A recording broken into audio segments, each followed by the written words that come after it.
এই টেবিলে ডায়েট শব্দটা একদম নিষিদ্ধ।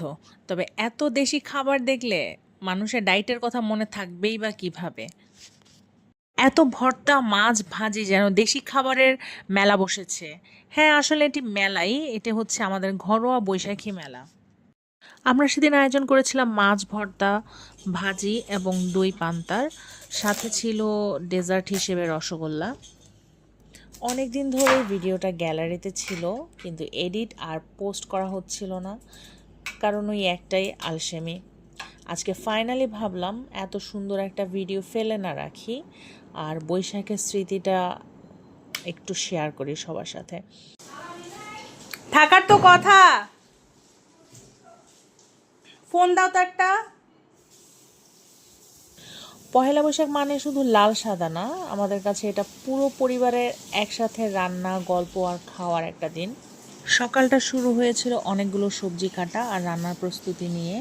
রান্নাঘর তখন একদম ব্যস্ত, কেউ ভর্তার জন্য মরিচ পোড়াচ্ছে, কেউ বেগুন, কেউ পান্তার আয়োজন করছে, আবার কেউ ঘর সাজানোতে ব্যস্ত ছিল। মেনুতে ছিল দই পান্তা, ইলিশ মাছ, টাকি মাছের ভর্তা আর সাথে অনেক রকম ভর্তা, যেগুলো এখন সবগুলো মনেও নেই।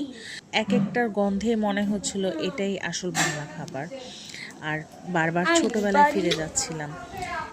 এর সাথে ছিল টমেটো চাটনি, পটল ভাজা, মিষ্টি কুমড়া ভাজা আর মিষ্টি এবার কুমড়া চলো, ভর্তা। হয়ে গেছে। আর গরমের মধ্যে ঠান্ডা টক দইয়ের শরবত, বা যেটাকে মাঠাও বলা বলা হয়। আমরা চেষ্টা করেছি পুরো পরিবেশনটাও যেন একদম দেশি ভাইবের হয়। তাই পাটাতে ভর্তা বাটা, মাটির ডিনার সেটের মধ্যে কলা পাতা রেখে সার্ভ করা, বা এই ছোট ছোট পুরোনো জিনিসগুলোই বৈশাখের ফিল এনে দিয়েছে। শেষে ডেজার্ট হিসেবে ছিল রসগোল্লা কিংবা স্পঞ্জ মিষ্টি।